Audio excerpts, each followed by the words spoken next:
Okay, I guess I'll take it from here for the fireside chat again. Uh, I've got quite some collection of questions here. First, as a frontline person to students of social work, I've come in contact with a lot of questions which students would usually want to ask. And from the time we launched this webinar, there've been a lot of questions coming in from most of our platforms. So thankfully, we have a full house here, and I know some of these questions may be ringing. Thank you, Eliza.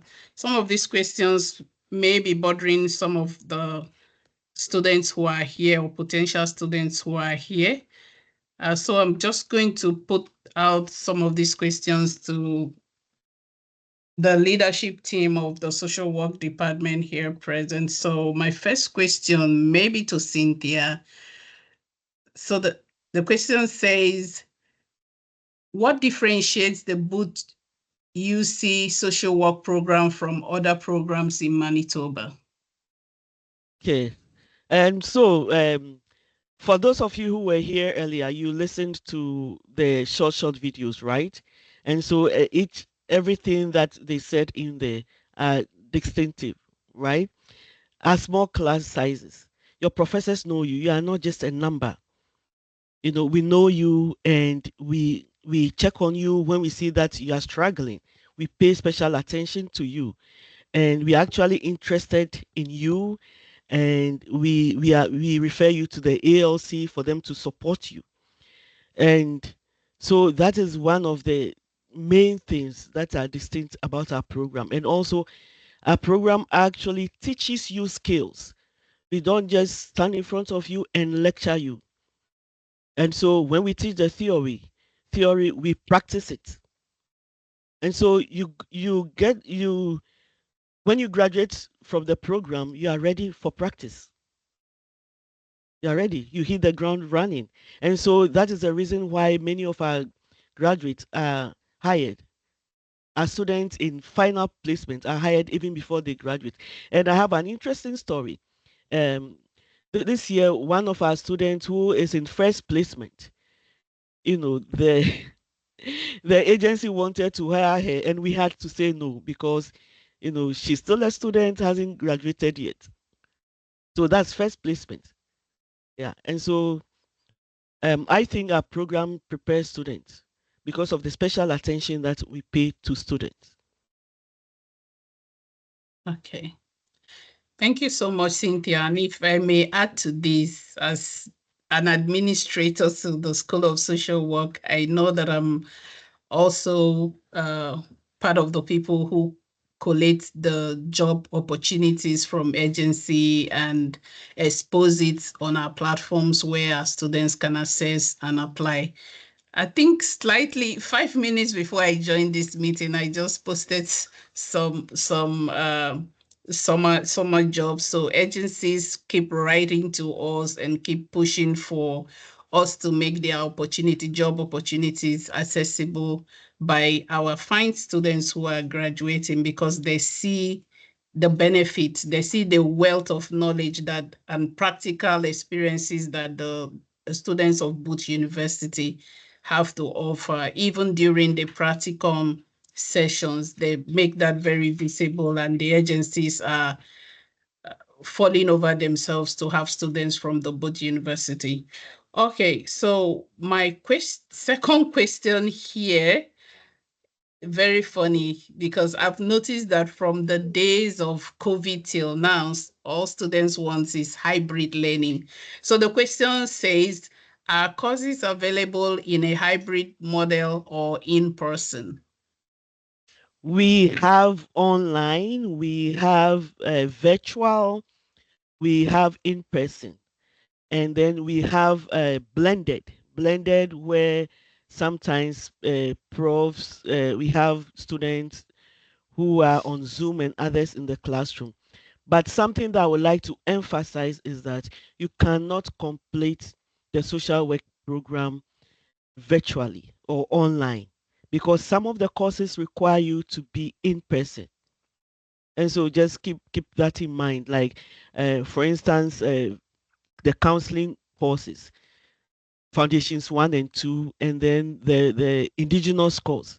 There are a few courses that require you to be in person, and so you cannot complete the program online or just on Zoom.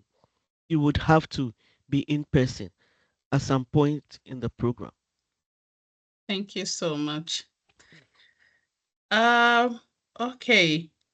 So the next question, maybe Deborah can come in here. It's about practicum. So someone said, I hear that social work students do 700 hours of practicum. How does this impact their workplace readiness?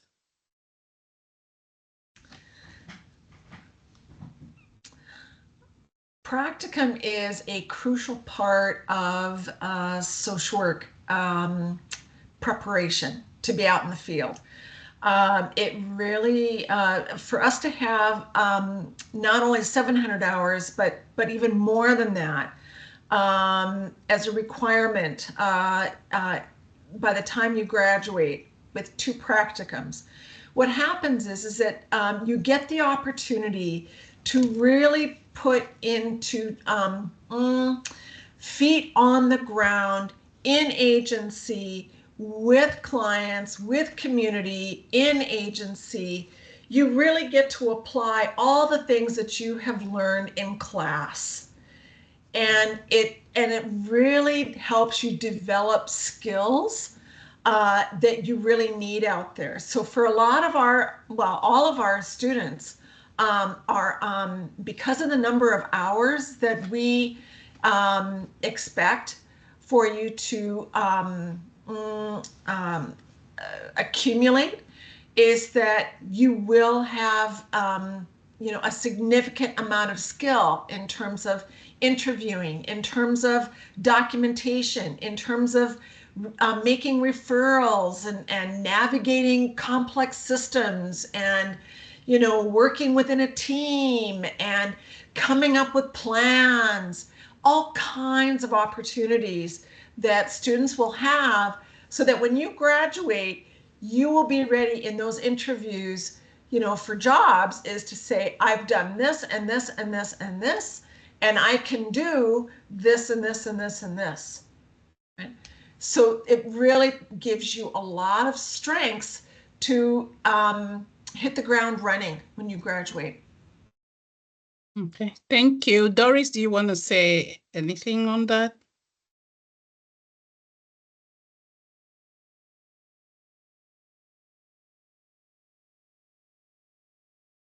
Sorry, I was trying to unmute. Yes, Okay. indeed. Going on field placement is great, and the program is designed such that even though we say 700 hours and it sounds huge, you are still able to do it with your courses. We plan your program for you. So you have advisors that will work with you to plan your course and make sure that you are taking your coursework in addition to doing field. And so it's nothing daunting. Our students do it. And actually, field placement is part of every social work program across the world. So it's not just us that do it. Thank you Thank you. so much. Yeah. Cynthia, you want to recap? You want to summarize that, or we good? I think they've basically covered, Deb and Okay. Doris have covered what is needed, but like the Casway, the 700 hours is a minimum for Casway. Casway requires 700, but then we go above that, and so Okay. we have over 800 hours of practicum. All right. Thank you. That's a lot of advantage there with what you see offering on the practical side. Okay, so please, I'd like to know if there are some of you here that were in the session last year. Can you give a thumbs up if you were in last year's session?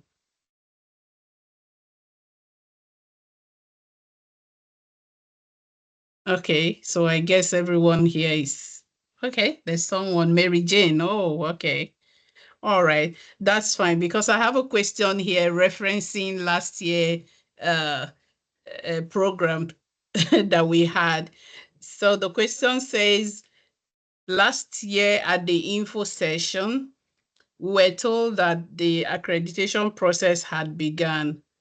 What is the accreditation status now? Okay, so I have good news for you guys. So last year we submitted a letter of intent.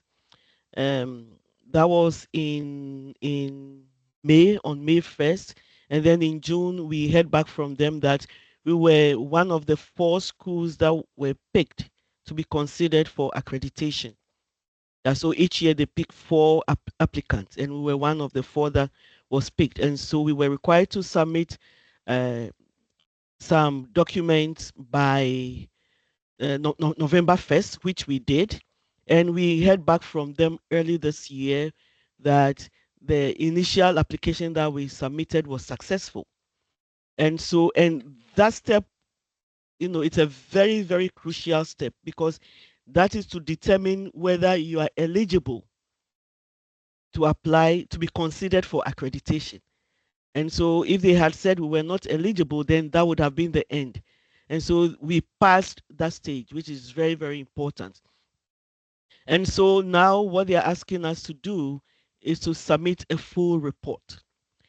And that also requires for us to send a letter of intent on April 1st, and then submission of the full report on October 1st. And so we are ready with the letter, and we are working with on the report that we are supposed to submit by October 1st. And so this to let you know the good news, we are making good progress towards accreditation. Thank you so Yeah, much. and I'm in touch with Casway, yeah, with a key person for accreditation at Casway. Yeah. Okay, thank you so much, Cynthia. That's very, very comforting to hear. I'm sure most of our students will be happy with that progress. Mary Jane, I see your hand, but I have one more question here, after which we will be taking live questions and you can ask your question. So the last question is about MCSW registration. Does Boot UC register their students with MCSW? Um. Um. Okay. That question, are you saying while they are students or when they graduate or both? It didn't state, but I Okay. think you can throw more light on Yeah. both situations. Okay. Then I will address both. So whilst you are a student, you'll be a student member of MCSW, and I think it's part of the fees that you pay. I think it's $20 if I'm not mistaken. I don't know. Maybe they've increased it. I'm not sure. But then, yeah. So we once you become a student, we send your name to MCSW and you become student members.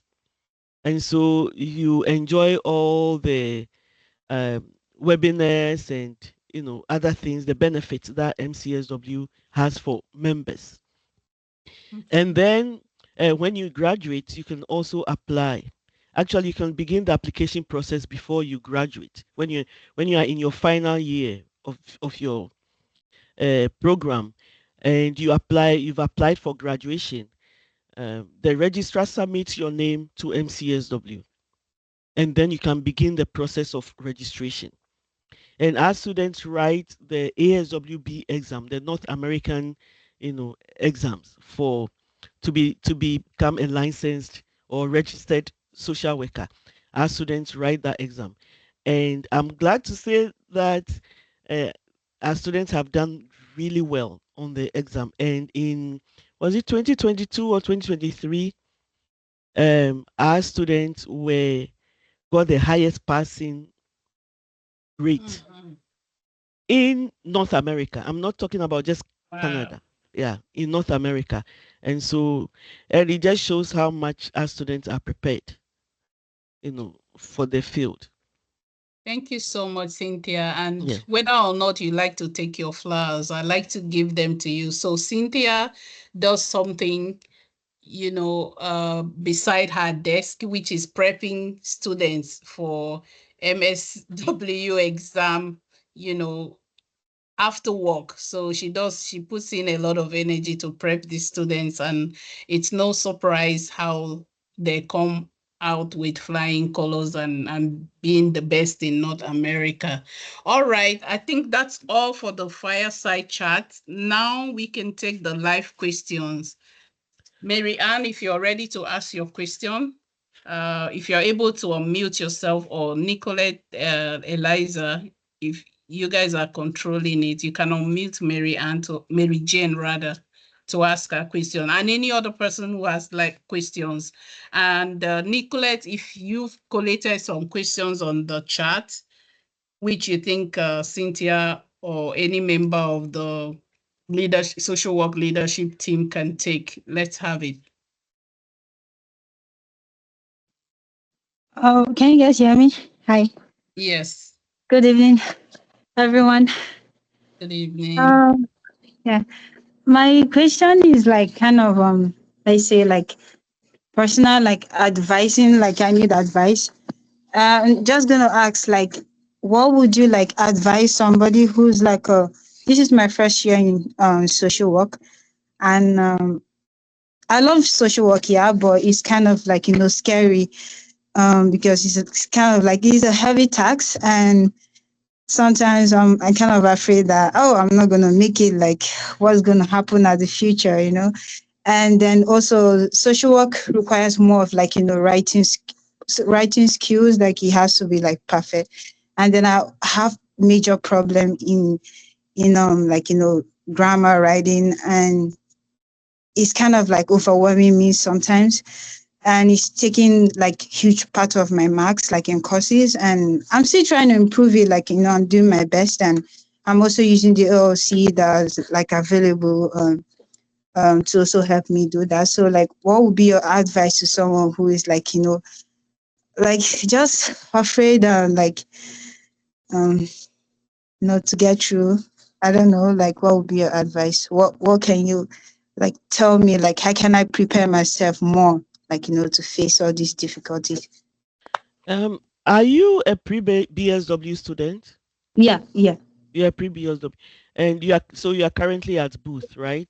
Yes, Okay, and you mentioned you've used the Academic Learning Center, yes. and how have you found their services? Um, it's okay, but is okay. Like it's helpful. Okay, it's Yeah, helpful. very All helpful. right.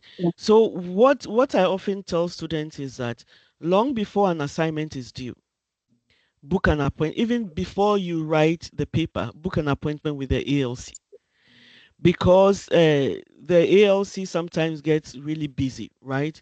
Yeah, And so when you are able to book your appointment ahead of time, then they can book you in and have enough time for you. And then also, you also have enough time to make the necessary changes that you need to make to the assignment before you submit. What I've seen in the past is that sometimes students wait until the assignment is due before contacting the ALC, yeah, and so then the ALC can only maybe squeeze 5 minutes because they have other appointments, so can only spend 5 minutes with you, and so you don't then get the detailed feedback that you need on your assignment. And I tell students to read, read, read. How to improve your grammar is just to read. And when you are reading, you are not just reading for fun, but you are paying attention to how the articles that you are reading, how they construct their sentences, how they do their citations. And when you, on your own, you practice, when you read an article, practice how to summarize and give it to a colleague. Even us, we are profs, we've published a lot of articles, but still up to today, after we write an article, we give it to a colleague to read through for us. And so giving your work to someone, a colleague, to read for you, doesn't mean that they are smarter than you. No, right? So give your work to your colleague, have them proofread for you, read articles, pay attention to how they write, how they construct their sentences. Do some summaries, practice summaries, give it to other people to look at for you. use the ALC. That is what I would say. And get close to your profs. If you don't understand assignment guidelines, go to them, email them. And that is why we brag about our small class sizes, right? So that when students are struggling, they can come to us and we can support them.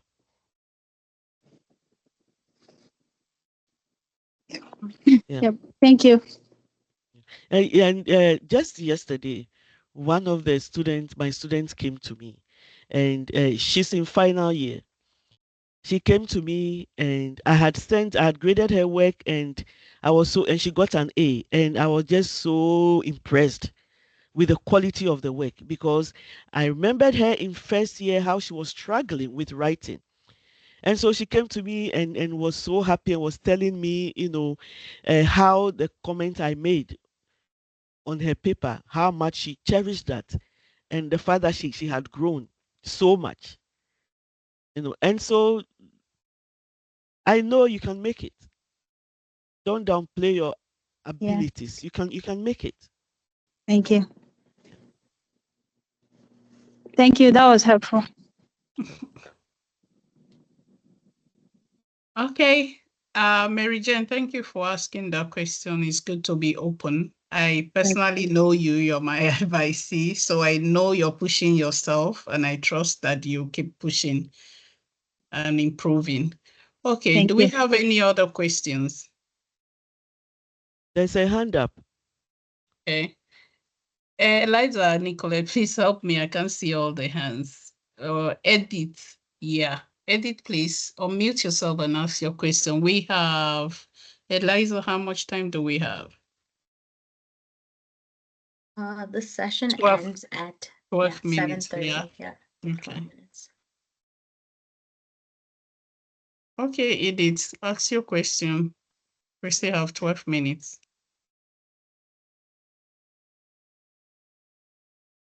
You are muted.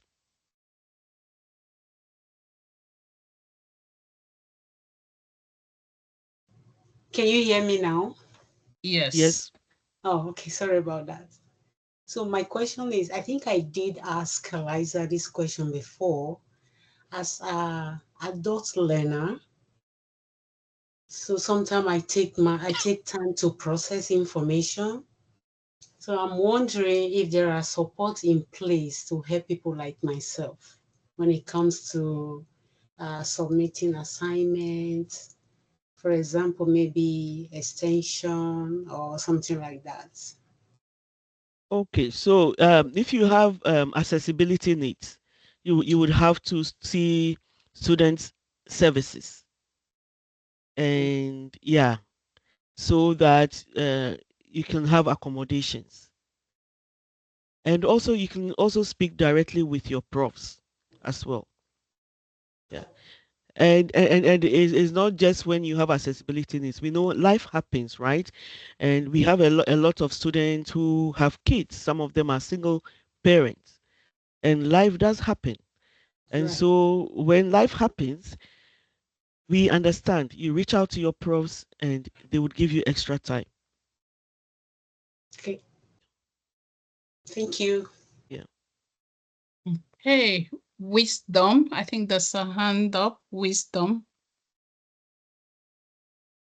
Wisdom, please ask your question.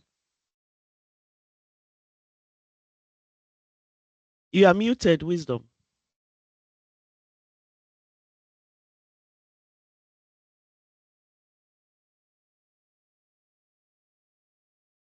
Okay. If Wisdom is not ready, how about Eva? I saw Yeah. the Hi there. I just wanted to know how you can better balance work life and your social life as a social worker, because I feel like it can get overwhelming when you're a social worker. So how can you balance your home life with your work life and not get burned out? Thank yeah. you. we teach a lot of self-care. Self-care is something that we talk about often. I think in almost all the courses, self-care is important because as a social worker, you are listening to people's uh, trauma, right? Um, some of the things that happen, you know. I have a friend who is a social worker. And sometimes shares, you know, some of the traumatic events. You have parents who are abusing their own children, and some of them, children who are 2 years old. And so some of these things can be really, really traumatic. And if you don't take care of yourself, and so taking time to take care of yourself, learning to Oh, leave work at work, so and you need to when you, have yeah, the you have to ability. have Go ahead. sorry. So I'd need to have thick skin to be a social worker. If I'm someone who is kind of soft, can I still be a social worker or should I look into another course? Because You I'm very soft when it comes to situations like this. We need people with compassion. When you say you are soft, it means you are compassionate, right? You have a lot of Yes, empathy. yes, Those are the kinds of people we yes. need in social work. And right? And Okay, so through this program, you will mm, be able to learn empathy. Empathy is different okay, from sympathy, right? And so you're going to learn yes. empathy, how to care, and not Mm, but at the same time not allowing the problems of your clients to overwhelm you. And so yes, you mm. can you can be a social worker. You can learn how to leave work at work, and when you come home, enjoy your family, pay attention to your family. It's something that you can learn, Mm. that you can work at. Yeah. Oh, okay. Thank you. Thank you. All right. If I may add to that, I think I heard Cynthia say over the course of the presentation that if you don't know yourself, then you won't be able to know others. So if I can just overlay it to say, if you don't care for yourself, then you won't be able to give care to others. I think that's just the lesson. You need to be able to love yourself, take care of yourself before you can offer same to vulnerable people out there in the society. So I think our time is up. We left it We 6 minutes. We have there's wisdom a hand up, so again. let's, yeah. It's still wisdom. Eliza, I It's don't know. After wisdom, we would hand it over to you for a close. Wisdom, please. yeah, I'm so sorry. My laptop is broken. I'm using my daughter's, so I couldn't I didn't know what to do. Sorry. My my question is regarding the requirements for, because I'm a pre-BSW student, and I'm Lovett Sylvester, not Oh, Wisdom. okay. I know that's is Wisdom Oh, showing. okay. Okay. Yes, I'm Lovett. Okay.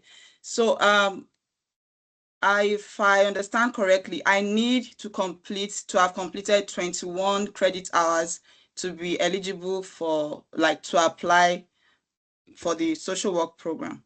So right now I'm pursuing 24 credit hours. I've completed just 9, but before fall session begins, I should be done. So can I still go ahead and apply, or I have to have completed the 21 before I can actually apply? Okay. If I may. How many courses are you taking this winter? I started in fall. I took 3 courses in fall, and this winter I'm taking 3, and I've enrolled for another 3 for spring. So I don't know if I can still go ahead and apply. So, Cynthia, if I Yeah. may, Okay. she's one of the students that I had audited and she wasn't ready. Okay. If she was ready, I would have sent her the application link like I sent to those of them who were ready. So Okay. at the time I looked at her Populi, she hadn't taken anything for the spring. So, Lovett, Yeah. sorry, I don't know if you don't mind, we can take it out of here. Yeah. I Okay. will have to reassess you again Okay. tomorrow and I'll come back to you because you were almost there. I had Oh, kept you on the waiting list, checking to no. see if you meet it. but you didn't at the time. Let me Okay. come back to you tomorrow. If you've taken some spring courses, you might just cross the finish line. Okay. Thank you so All much. right. All right. Can I come in here quickly? It looks like there are some questions in the chat, and so if um, you guys can, Nicolette, Yeah. We could go through the questions in the chat quickly. quickly. So one question from Lexi. She asked, is it required to take religion-based classes even if you're just doing the after degree program? I have to go to properly to answer this. I know there are a few religion courses that after degree students also need to take. Yeah. Um, yeah, let me quickly. Go up to the second question while we look up Yeah, one. whilst I look it up. So the second question, I think it was answered in the chat. But I could read it out if Deborah would want to speak on it briefly. So it says, what are some common challenges faced during field placements? Yeah, I will have Deb respond to that. Um, there are many, many challenges. The first one usually is getting oriented to the agency that you're placed in. Another one is trying new skills that's out of your comfort zone. And other challenges is that there's also going to be documents that you need to prepare while you're in field. It's not just the experience itself, but there's documents to prepare like learning contracts and evaluations. And you're also taking a seminar course that goes with that also has assignments. So it's more than experience. We really make sure that we integrate your academic knowledge to the experience of placement. So that's another challenge for students. And we talked about self-care. This is also another challenge that students talk about a lot is during placements and practicum is balancing that self-care. And that's where you really learn to do that.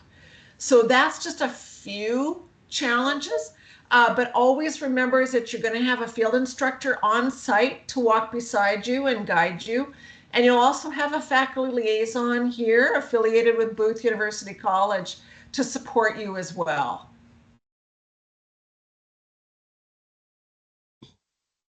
Okay, so I have an answer to Okay. the question that you had. Yes, you take religion courses. We have Intro to Christianity, Part A and B. We have World Religions. Yeah, because of course, people that we are going to work with are not only Christians, right? They belong to different religions. Some have no religion, no faith, right? And so we have that. And also a religion course at level 200 or higher in the Christian tradition. And so, in all three religion courses, one of them is 6 credit hours, the rest are 3 credit hours each. Yeah, so 12 credit hours of religion courses. Okay. All right. I can stop sharing now, right? Yeah. Okay. Any more questions in there that we could quickly answer? I guess we can take just one more question. Question says, what if I have more than 30 credit hours of courses? Where do I begin, year 2 or 3? If you have more than 30 hours, that is basically year 1 done, right? Yeah, and so it means that you are basically in year 2. After degree. And no, that's not after degree. Those are either pre-BSW or transfer students. Transfer, yeah. Yeah, transfer. Yeah. So basically, you are done with year 1. Yeah. I think those were all the questions. I'll just pass it over to Eliza now. All right. Thank you all for joining us. I know we did go just a minute over time, so that's good. In case you do have any other questions, like I mentioned in the chat, just email us at admissions@boothuc.ca. And once again, have a great evening. Thank you all for joining. Bye. Thank you. Right. Bye. Bye. Yeah, love the See you. part. Bye. Bye. Bye.